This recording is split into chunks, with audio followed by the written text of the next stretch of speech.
So hello সবাইকে। তো আমি নতুন একটা ব্লগ নিয়ে চলে এসেছি। এখন বাজে প্রায় ভোর 5টা মতো। তো আমি রেডি হচ্ছি, যাব বাবার বাড়ি। তোমরা যারা জানো না তাদের উদ্দেশ্যে বলে রাখি, আমার শ্বশুরবাড়ি দত্তবুলিয়া আর বাবার বাড়ি করিমপুর। তো সেই দিনটা ছিল 4ঠা মার্চ।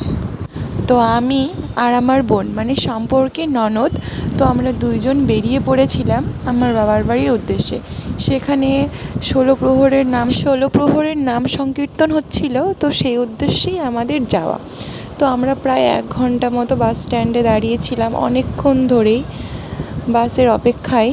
তো ফাইনালি আমাদের বাসটা চলে এসেছে আর আমরা বাসে উঠে পড়েছি। আমাদের প্রায় দীর্ঘ রাস্তা 4 ঘন্টার। তোমরা যারা জানো না তাদের উদ্দেশ্যে বলে রাখি, Krishnanagar to Karimpur rail line নেই। তো আমাদের একটাই যাওয়ার পথ, সেটা হচ্ছে বাস। তো এইখান থেকে দত্তপুলিয়া থেকে আমরা কৃষ্ণনগর যাওয়ার উদ্দেশ্যে বাসে উঠে পড়েছিলাম। তো এখান থেকে আমাদের আরেকটা বাস চেঞ্জ করার ছিল। তো আমরা কৃষ্ণনগর পৌঁছে গেছি। কৃষ্ণনগর পৌঁছে একটু কিছু খেয়ে নিচ্ছিলাম, দেন আমরা বাসে উঠবো কৃষ্ণনগর টু করিমপুর যাওয়ার বাসে। থেকে আমরা অনেক আগেই নেমে গেছি, দিয়ে একটু রেস্ট নিচ্ছিলাম, অনেকটা পথ যেহেতু এসেছি জার্নি করে। তারপরে আমরা রেডি হয়ে নিয়েছি সন্ধ্যার পরপরই। তো আমরা মেলায় যাওয়ার জন্য রেডি হয়ে গেছি। তো চলো বাই, দেখা হচ্ছে নেক্সট ভিডিওতে।